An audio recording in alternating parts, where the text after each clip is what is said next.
Welcome to Late Night with Linda Rosa, where we get down to the arts of the matter.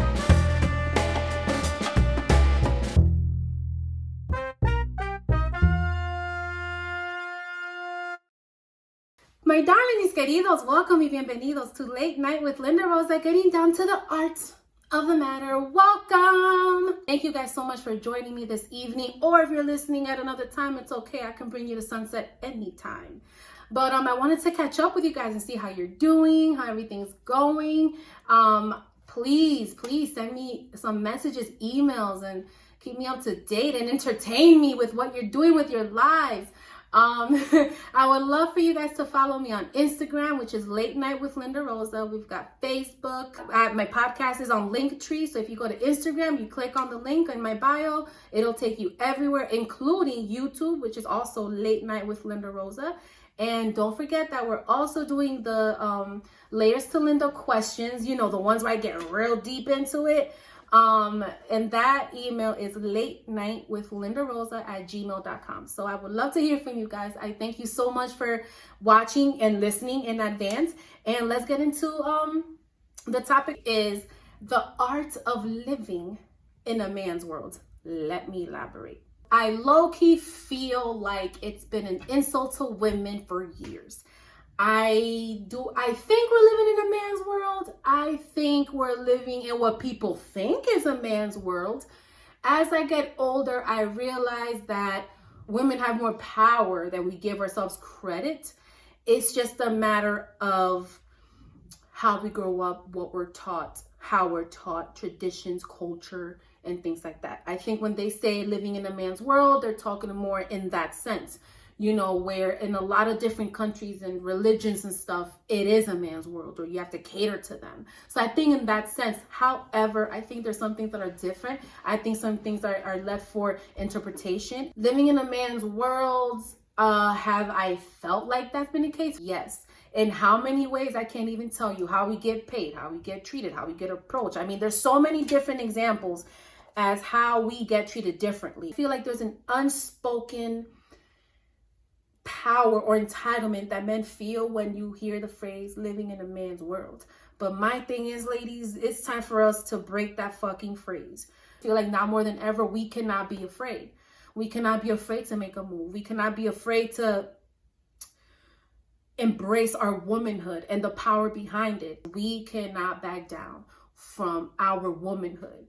You know what I'm saying? So I feel like this topic can go so many different ways, because living in a man's world, I feel like women experience that at some point in their lives for whatever reason. And and it's just, I think it's important to talk about it, because what if you haven't felt that? What if you've never felt like men don't, like, you've been the one running your shit your whole life and you good?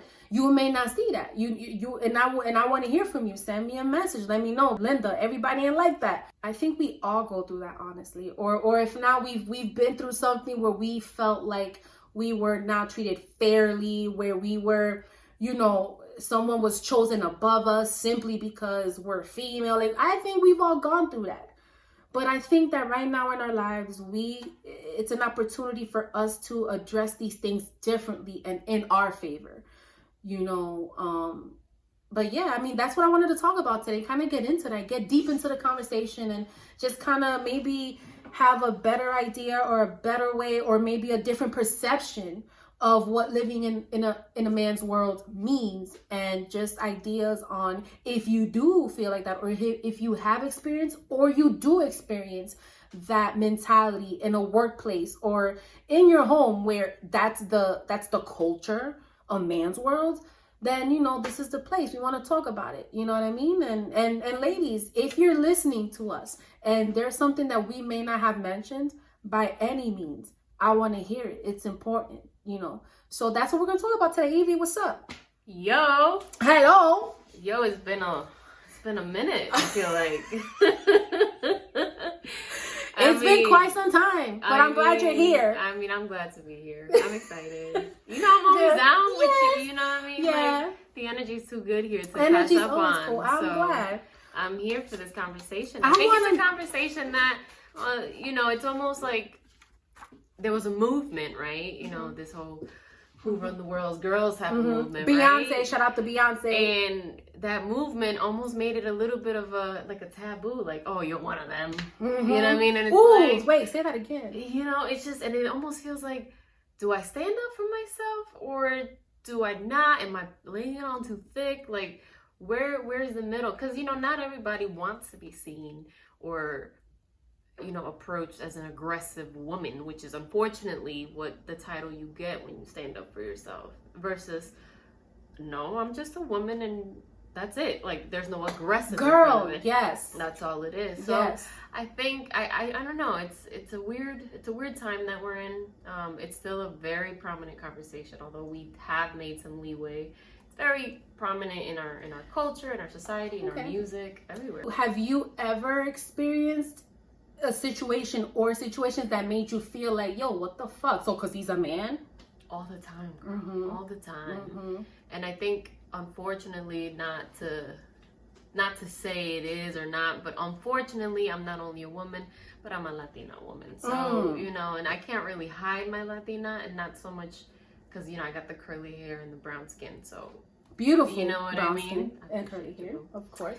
But I definitely have, and both professionally, personally, and in new and old relationships that I've made. And I think it's something that you sort of, because I think there was a phase in my life where it was like, I just want to be one of the guys. Yes. Because somehow being one of the guys was more acceptable than just being a woman amongst men. Yes. You know? Yes. So I had to dumb down my femininity in order to not be seen as a sexual person, you know, like, I'm just here chilling, I'm not really trying to do nothing. It was always a weird time where you wanted to be one of the guys, but also that meant removing some of being a woman for some reason. And it was just like, what? Why are we here? Now that I think about it in retrospect. This is why I fucks with Evie.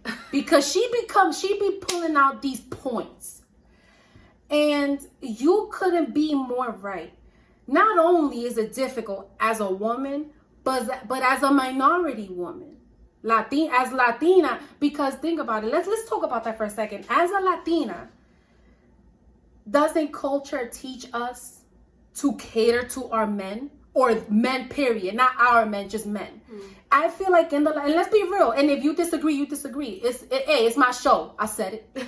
I mean, you're right. I think that I don't know that my mom ever told me you have to cater to a man. It was never those words. She didn't say that, but directly, she taught you how to. But it was always like, you know, your job as a woman is to make sure that your house is always kept. That's what I'm saying. And anything in your house meant your family, including your husband or whatever, and your children. It was never like, my brother, you know, he would do stuff around the house, but it was never his job. It was always, vamos, you and I, because we're the women in the house, to do these things. Right. And I think it wasn't malicious. I don't think her intentions were to tell me that it was a man's world, but it was definitely, she comes from a much older generation that there were roles. Men worked, women stayed at home. My mom's always worked. My mom's never been that woman. So I think, to a certain extent, she was a generation that slightly broke it. And then out of habit, you want to raise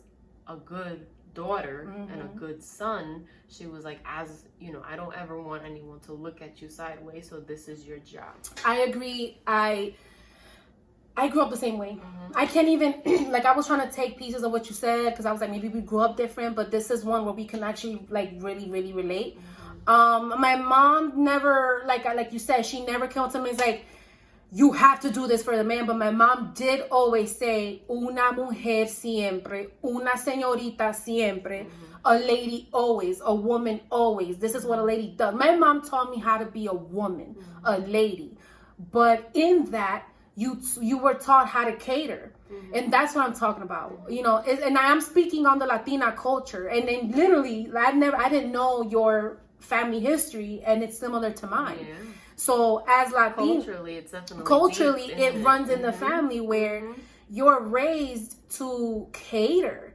I'm a caterer, and I think honestly that's one of the things that brought me to hospitality. I love to take care of people, and that's what my mother taught me. Literally, my mom was the mom that it doesn't matter who it was. If you came into my house, you're eating. And it's not like bang, it's like moro, chuleta, like you're eating. You know what I'm saying? The whole night, you know, and that's how I grew up. And when I think about it, it is like living in a man's world. Because what we're taught, although she never verbally said, you need to cater to this or you need to, we were taught to cater. You know what I'm saying? And that's one of the reasons I did want to talk about it, because I feel like living in a man's world, it may mean different things to women in different ways, but ultimately living in a man's world is also AKA when you learn how to cater. Because when you're catering, you're learning how to cater mostly to a man first. I feel like the culture, especially the Latina culture, has catered so much to men. So much, to the point where I feel like women are forgotten. They're overlooked for sure. They're overlooked. Yeah, it's not only the catering and the cleaning, and like you were saying, it's not like they ever directly said it, but it was like they taught you how to iron. Right. But you're ironing your husband's shirt or something like that. Right. And so, like I said, she's definitely one of the first generations to sort of break the mold in the sense that she did have a job. She worked her whole life until this day. And my dad wasn't ever not in the kitchen. He would, he loves to cook. He just happened to like to cook, so it worked out. So having that slight, it wasn't as firm. I think it allowed me, now this new generation, to sort of develop a new relationship with, my family and my significant and my friends. So, now there are no roles in my house, but it's not that I'm not catering to him, but we cater to each other. And that's seen more normal now, which I am very grateful, because I think that, my brother, he definitely, takes care of the kids, and his wife does too, but it's not like, oh, you man the kids and I'm gonna man the kitchen. It's sort of interchangeable now, which is really a refreshing thing to see. But unfortunately, I guess we're programmed from such a young age that when we go and have a professional career, we cannot help ourselves. And I think, that's where we come in for the next generation to be like, no. Even if it means that they're going to say that you're not a lady. But, even for like me, I'm a person that I do well, I do well in the service area. I do well, being the caregiver. I do well in that. So I don't know that it's fair either to say to women, oh, if you fall into this idea that you want to take a step back and let your man lead, it's a problem. Because you also don't need to be an alpha female. Right. I don't think that, I think that there needs to be a fine place where people can be where they feel comfortable. If you're a woman where you want to be, the woman of the house, that you want to, be the breadwinner, that you want to be, you worked hard for this, and you find yourself a man, because unfortunately, not that you can't, but 9 times out of 10, it's hard for two very strong-minded people to be together. Yes. You definitely need one to be a little bit more, subdued than the other, and it's not a bad thing. I just think that too often women are automatically classified as the least dominant one, or the person, the inferior one in any scenario. And it's like, well, no. Right. I'm not inferior, but I know what I'm good at, and I know what he's good at. So let's just, instead of being an inferiority complex, because unfortunately, women have to overcompensate now. Not only do they have to be mothers and wives and caregivers and breadwinners, but they also have to be, unfortunately, they can't be dainty and sweet. They have to be strong and aggressive, because all too often they get overlooked. All too often they don't get the credit that they deserve. And it comes from that place, and that's where it's just kind of frustrating. It is. There are women, like you said, you're a woman that you're going to come in strong, and that's absolutely amazing. And then there's a woman, in my case, where although I'm strong in my own lane and I'm strong in my own way, I don't necessarily care to make an impression. I don't necessarily care whether you see me or not, because at the end of the day, I just need to know that what I'm doing is through and through good and well done. What I'm doing is through and through in the realm of the life that I want to live. You want to be seen equally as like someone. I don't want to see, because to me, to be seen equally means that you're going to ignore something else. I just want to be seen for what I can bring to the table. And I want you to be seen for what, I don't want it to be male, female, you're this, you're that, you know what I mean? Like, I just think that having that gender complex somehow gives, like you said, this unspoken machismo. And it's just like, yeah, it's cool that you're a dude, and it's cool that but that's not all. You can't win because of that. Me, but yeah, and I'm also really strong in this area, you know. Yeah. So I think that that's the issue that I have with this whole living in a man's world thing. Yeah, I think by catering so much, we get overlooked. I don't think it's fair to say, especially with all the change that we've made and all the movement. I think, like everything else, generationally, there's still, you know, a vein of machismo that's gonna run deep, and that's just something because there are still people like hate and racism and bigotry.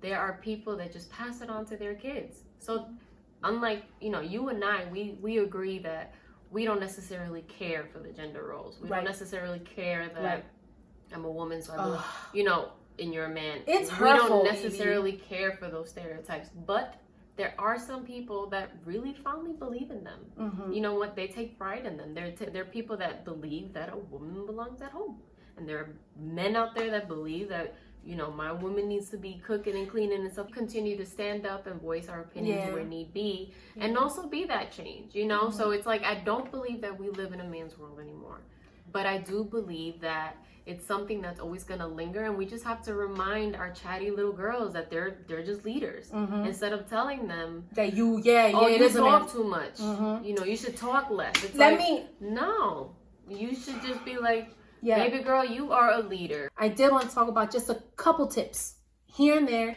that may help us. I mean, I'm always down to learn something new. You know. I really am. I think there's never a cap of where, because things keep getting reinvented. Yes, you know, innovative. People start feeling differently. Like right now, we're gonna, you know, talk about tips or whatever. But you know, we're in a pandemic, so those tips might stick. They might roll over you.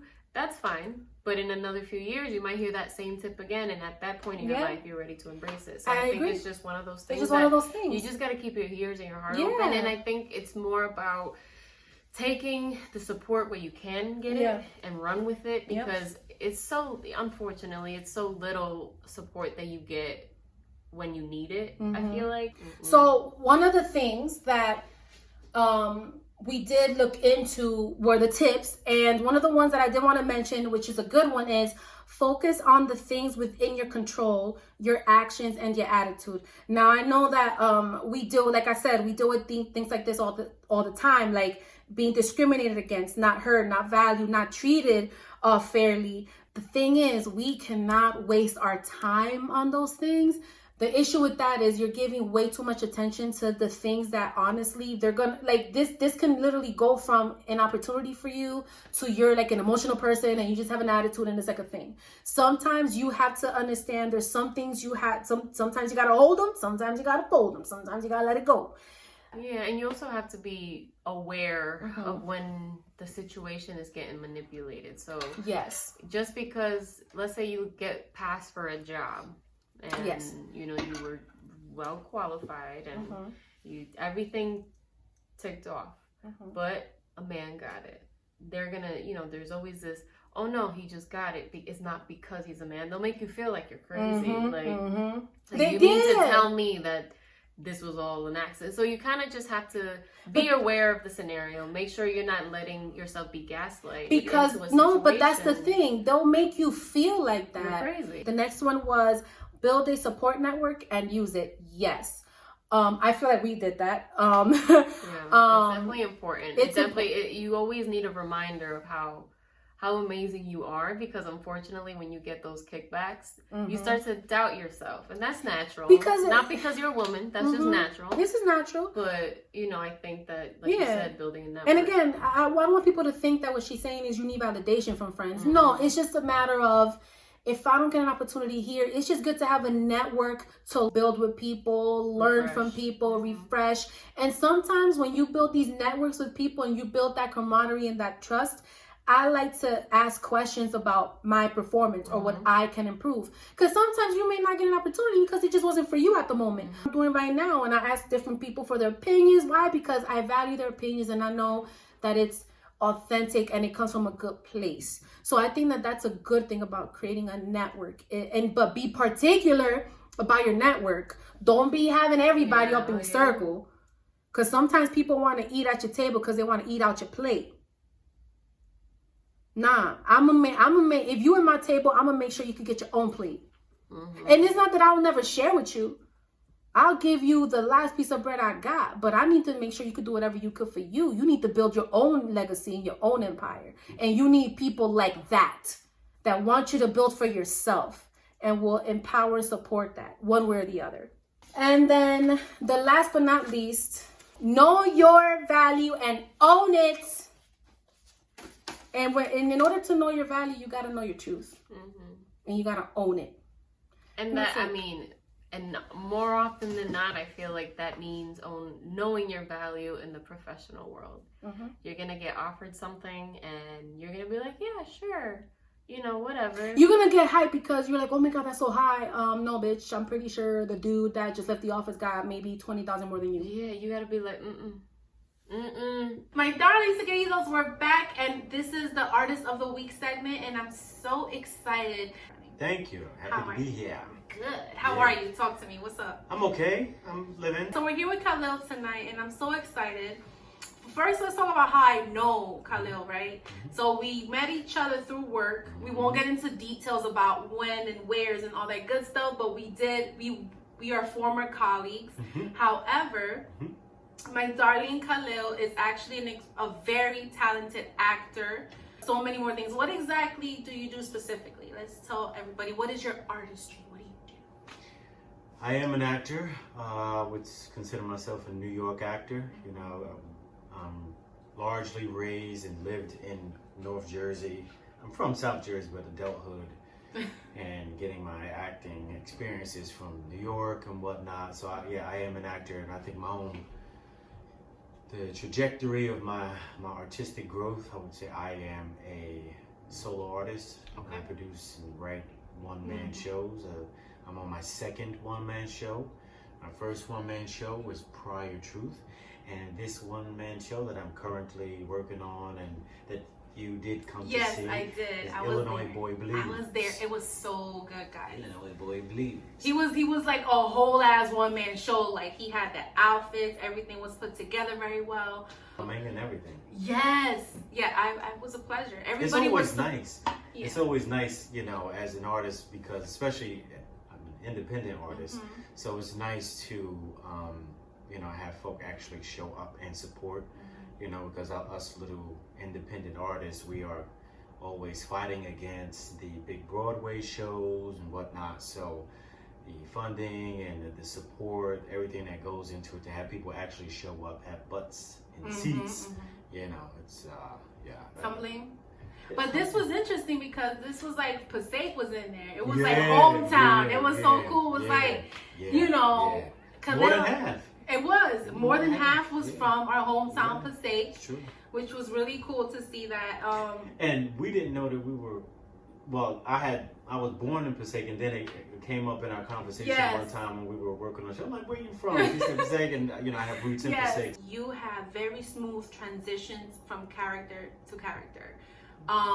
I like to pay attention to details, and those are the things that I notice. Because my thing is, I'll lose focus if it's not that interesting quickly. Like, I'm like, okay, I'm just kind of waiting.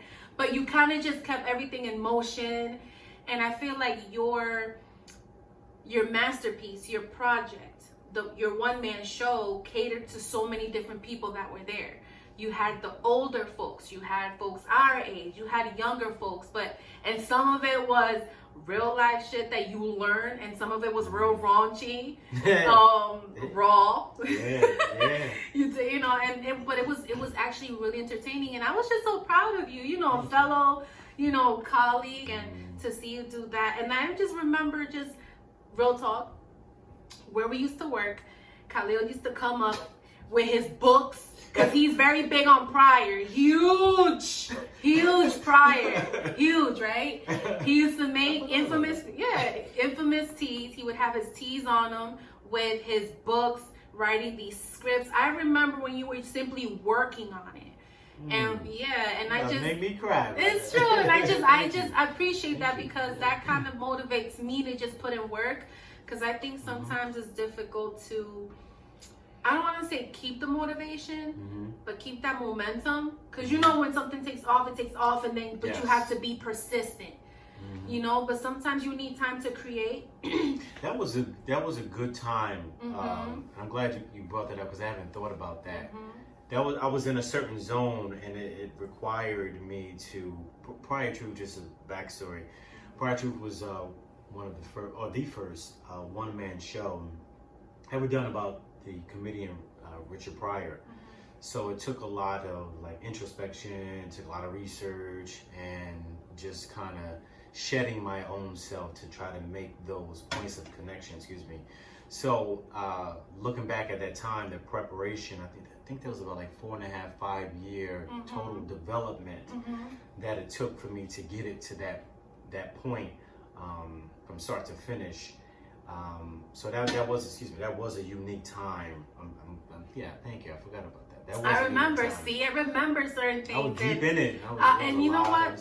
One thing that I remember and that I respect about people is their hustle.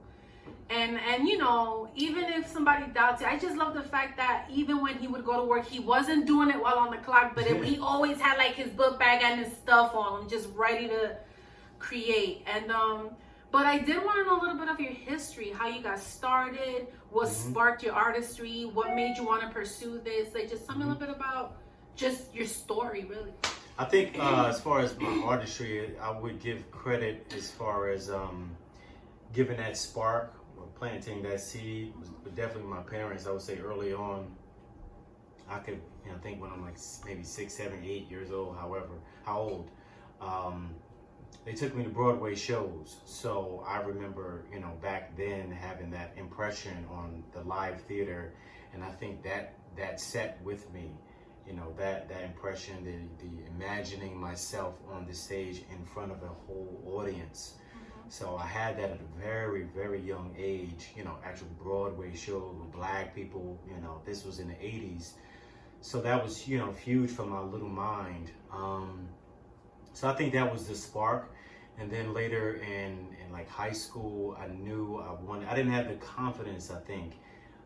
We were talking off camera about confidence. I don't think I had the confidence to do like acting in high school per se, but I was learning. I was, going to, I did take some acting classes when I was a teenager in the Philadelphia area, and that's when I really got my first sense of acting training. But then in my 20s, a little fast forward, in my 20s, I went to William Esper Studio in New York. It's an acting conservatory. I went there, and I would say that's the foundation of how it started for me. And I think I was 24 when I first started, 23, 24 when I first started acting in New York. That was a goal at that time, to become a New York actor. I remember making that specific goal. So yeah, that's kind of how it got started in the beginning. So now I have a question. Some people are probably wondering. I don't know. It just sparked my curiosity. How do you feel about people starting a career mid-age? We're 24, 25. Like, you know how a lot of actors, they kind of been working since they were children or teenagers. How do you feel? What do you think about that? People starting at 25 or at 24 as opposed to super young. Like, how are the opportunities? Are they just as...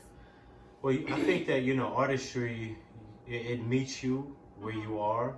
So if you have that opportunity and you feel inspired enough to express yourself, whatever age, you could, just next month I'm turning 70 and I want to express myself because, within acting in specific, you can be an actor for the rest of your life.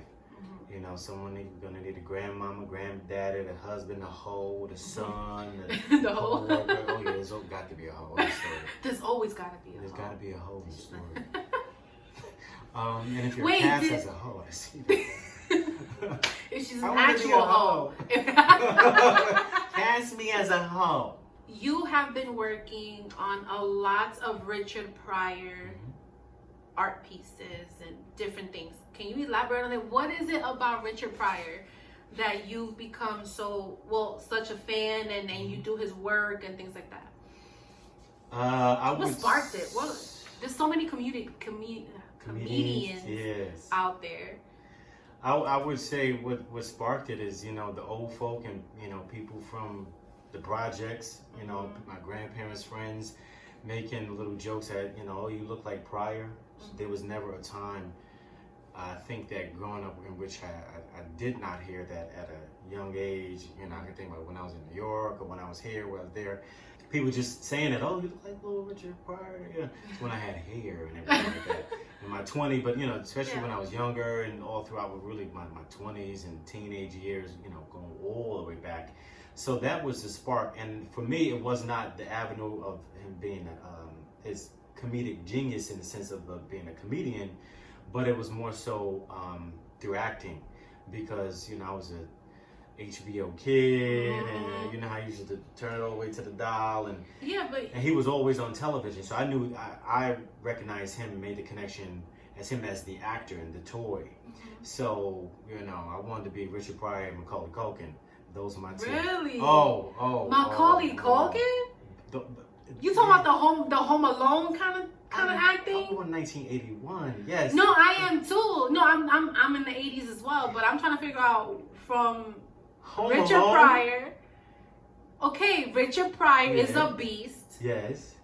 And what exactly? I'm talking about young mind. Oh, you talking about when you were younger? You looked at Macaulay Culkin. I was like, okay, because 7, 8. That's what I'm talking. Where it started. Okay. Yeah, that's all I was watching was Macaulay Culkin and Richard Pryor and Bill Cosby. I would say that. Oh yeah, definitely. I was raised off of Bill Cosby. Absolutely, hands down. I would say that because of Bill Cosby, I also am an actor, because there was no other avenue on television weekly where I saw Theo. I have connections with that character specifically. That was my imagination and my desire to be like those individuals on NBC4. Okay, so when you say Theo, can you elaborate when you say I didn't see a Theo, because that's actually really relevant to what's happening right now with Black Lives Matter. I don't want to intertwine the two, but is that what you were talking about when you said see a Theo and a Bill on TV? And when you talk about avenues and seeing them, is that what you're speaking about? Yeah, we talk about inspiration, as a child, absorbing everything in the world, and you don't have that many avenues, that many channels, especially for me in the 80s. There weren't we had a lot of black folks, but it wasn't in comparison to now, than when I was a child. So seeing, Theo, he played Bill Cosby's son, Cosby Show, absolutely, as an actor, all of those characters. It was important for young artists to have inspiration. So that was by far, that show, his work, made a huge impression, as well as Richard Pryor and, like we said, Macaulay Culkin. But as far as the little actor, the little boy that wanted to be an actor, wanted to be like those people on Broadway or television, and I get to tune in every Thursday night and see middle-class black people. There were many ways in which that inspired me. Okay. Are you still currently performing these? Are you looking to continue to perform these? Are you creating more new? That COVID got in the way. I know. Got in the way. I had about 2 Fringe Festivals that I was going to do, and hopefully it'll happen in 2021. Fringe Festivals? Fringe Festivals, yeah. So I prefer to do regional Fringe Festivals. Can you elaborate on what that is? So a Fringe Festival is a festival. This whole time I thought he said French. This whole time. I was like French. I don't even go to France. My bad. No, go on. So a Fringe Festival is a collection of artists, specifically through theater, independent artists usually, that can submit to a festival, and that festival can be, let's just say, Minnesota Fringe Festival, one of my favorite Fringe festivals. Minnesota Fringe Festival, yeah, one of my favorites. But I've done the New York Fringe Festival, the Hollywood Fringe Festival. So I think I've done 4 so far. I was hoping to add more to my resume, to have Fringe, because you get to go to a different place. So like 2 years ago, I went to Minnesota, and that organization put together their Fringe Festival. So artists from all over the world get to present their work. You get 60 minutes or less. And in that time, you can just kind of present it to get feedback to see what's the vibe. And I did that before I came to the New York stop, or the one that you came to. So I kind of tried it out there. And I prefer to do regional. To me, there's just a little less pressure for the actor. It tends to be a little less judgment and more appreciation when you get out of town. You come out of town. I think because maybe they don't get theater as much, and so you have. It seems like you have really more theater goers and people who just love the true art of it. So that's why I really appreciate regional theater. Okay. Where do you see yourself going towards in the future? Do you see yourself more like films, or do you see yourself more theater, like on some Tyler Perry, like one of those really great theater shows? Like, what do you aspiring? I've been fortunate enough. I would say on a small scale, I've done about like 7 or 8 in my time commercials. Done television shows. I did a host of independent films. So I'm open and ready to work. I know my specific lane of creating is still in the one-man show genre, but I still have an agent, and I submit. Well, everything's on pause now, but I'm looking forward to getting back out there and auditioning. And I think that I'm in a different place, and I'm really ready to work. Okay. Put my teeth in something. I do have a question though, because you did mention like appreciation and things like that. How do you manage those kind of pressures, knowing that if I go to this one, this is gonna happen, but you do it anyway? How do you handle these pressures that you like, or these things that you have that you add onto yourself, right? These self-pressuring things, like they're gonna say this, they're not gonna appreciate it as much. How do you get over that, and how do you deliver the same as if you love the audience, or the audience was more accepting? I think that where I am now, I put time in New York for sure, doing New York theater, and New York theater is a beast in itself. Yeah. And I got most of my experience as a New York theater actor, just hustling for gigs and things to put on a resume and just to have the experience. So I think that where I am now, I was able to kind of work that through. So now I'm at a point where it is what it is. I know what I bring. So there is a level of, confidence in that sense. I think that my experience and, time in already has allowed me to get to a point where and then life too, we just like, not to say I don't care, but I know I cared, and my level of concern and appreciation and passion was in the development. So I'm always hoping that I have an audience that appreciates my effort and the work that I put in, because I know I put it in. I truly believe that we were all specifically gifted, and it's almost selfish to not share your gift with the world. There's something for everybody to provide the world, people, and that's why I love artistry, because I feel like whichever it is, whether you're an actor, whether you're a musician, whether you're a podcaster, there's something that you deliver, and you can only deliver alone. Like, this is specifically done by you. I mean, there could be a million tattoo artists, but they go to a specific person. Why? Because that person has a specific quality. That doesn't make that person 10 million times better than the other. It's just people follow what they want to follow. And we all have our own energy. Sorry, not to no, you're fine. We all have our own energy. This is the energy that I give. And you're going to give your own energy.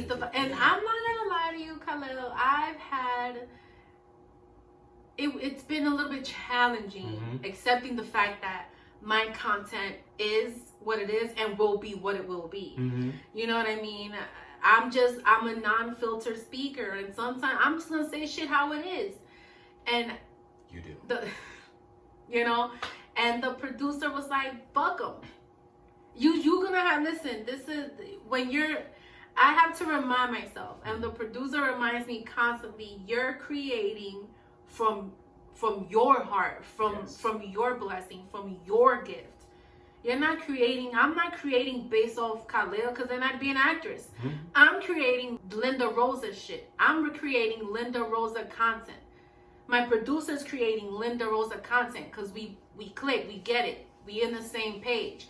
And I feel like it's the same for you. And I'm glad you said that because I think a lot of content that's being put out, a lot of things that people are doing is really catering to getting a hit. And getting a like, or you know, I feel like they trolling, or what you call it, thirsty, or whatever. I feel a clout chasing. I feel like there's a whole lot of clout chasing, and there's a lot of attention seeking in this world, honey. A lot of attention seekers, just and I think I was in that phase in my own way, and then Okay, elaborate. Well, I think there was a time where you want attention or just a little too open for attention. I think that was more so my thing, just open to too much attention. And then now I'm just probably because I'm old and I love that I'm older. What maturity and what comes with what you've been through on your specific lane. I notice now, some people are more attention seeking than others. Just always. I mean, don't get me wrong. A lot of them have really great content. It's just some of it I'm just like. Well, I was speaking of non-professionally as well, like just everyday life, attention seekers. Oh yeah, of course. But see, that's the thing. I think it's important to separate the two. I know that your art is you, but I'm just saying, like, all I'm saying, y'all, and this is not even for artists. I'm talking about in general. All I'm saying is everybody don't need to know all your business. Talk about it. Like I talk a lot of shit, but I don't really say nothing, if that makes sense. You know what I mean? Like, I talk a lot, but there's I love the fact that there's things that people don't know. I love my privacy. I love the mystery that comes with privacy because it's intriguing. I love the fact that I don't know everything about people because it gives me an opportunity to get into it, get to the art of the matter. And I couldn't agree with you more. Give any aspiring actor, someone who's starting off that wants to do theater, someone that is aspiring to do more. What would you tell them to do from looking at what you've done from when you were 24, when you were way back when? Right. What would you tell a brand new 2020 aspiring actor if they want to get started, they want to create a one-man show, if they want to get into that same groove? What would you tell them? I would tell them to first start, because sometimes it's just like you have an idea, you carry it along, and you're nurturing that idea. I would say just start. And I remember the first day that I got on this journey of writing one-man shows. I remember the first day, I think I was stuck in a blizzard. I don't even know what year that was now. I was stuck in a blizzard and I walked to Main Avenue and I went to the liquor store and then... La Main, a.k.a. in Passaic is La Main. I walked to because my car was all snowed. It was one of them. Snowed in, ain't got nothing else to do, but that liquor store on Main Avenue was open. So I went to the liquor store and then I put on my boots and all that, and I was just like, well, I didn't have a pen or a pad, but I can go to the drugstore. I think it was Walgreens. It was Walgreens. So I went to the liquor store and then I went to Walgreens to get a pen and a pad. Then I went home and I started. And I remember saying, I wonder what is this going to manifest in? I'm now on my second one-man show because I started. So I would say, first, start, then put your intentions in the right place, do your homework, allow your passion to drive you. And I would say don't apologize. I think that the lesson, going back a little, the lesson that I learned. Say that again? Don't apologize. And I got that from, I would say, Richard Pryor. I got that from, as far as what I received in order for me. Don't apologize. Don't apologize. For You're what? putting in the work. Don't apologize. Especially for a man, a creator of his stature, the level in which he produced and he was able to create. You wasn't gonna get into an apology. He was known to be the truth teller and to be to have no filter. So going on that quest, I learned to just start it out, and then I elevated to the point of don't apologize. And then I would say what got me going into transitions, what got me into Illinois Boy Blues, what I learned and learning is to give it right where you are. You know, this is, I'm 39, I'm on my second one-man show. This is my second creation. I have ideas to do other one-man shows under other kind of themes and different characters to drive those shows. But I would say back to the inspiring other artists or sharing, I would say start, make sure you have the education, you know, the hustle. You gotta hustle. You better hustle. Hustle, don't sleep. No one's giving you a damn thing. And everything is I spoke to a photographer, Joshua Dwayne, and he said something I'm never gonna forget. And he said, what keeps me going and what pushes me is that I don't deserve none of this. This is all a blessing. Everything is earned. Earned. Yeah. Earned. Yeah. So that within that comes in, I'm not going to apologize because you earned it to have that kind of shine through. You know, we were talking about confidence as well. You know, that is a big one that one has to work on. Yes. In a level in which me too. Has to achieve. And thank you for, you know, we spoke about that, you know, earlier, because that's always a goal, especially for a one-man show, when you are in control and open and receptive to so many things and people, and it's a live show. You got more characters coming down the line, more stage cues. It's just so much, you know, on the line.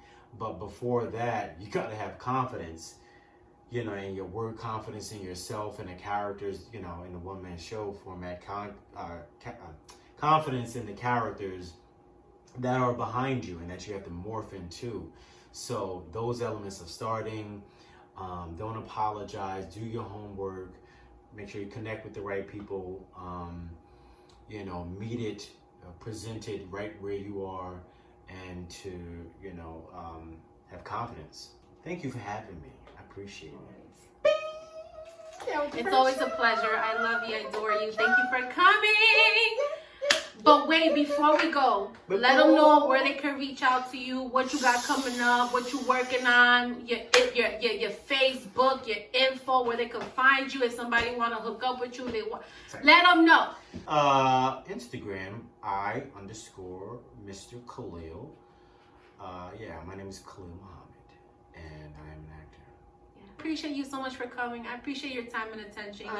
You've been in this game and this hustle for a really long time. Amen. So for you to make your way over here and really be on my show, it means the world. I appreciate that. That's it for today, Evie. Thank you. Wonderful insights every time. I love it. Like I mentioned in the beginning, thank you guys again for listening. Any questions or anything, send me an email to latenightwithlindarosa@gmail.com.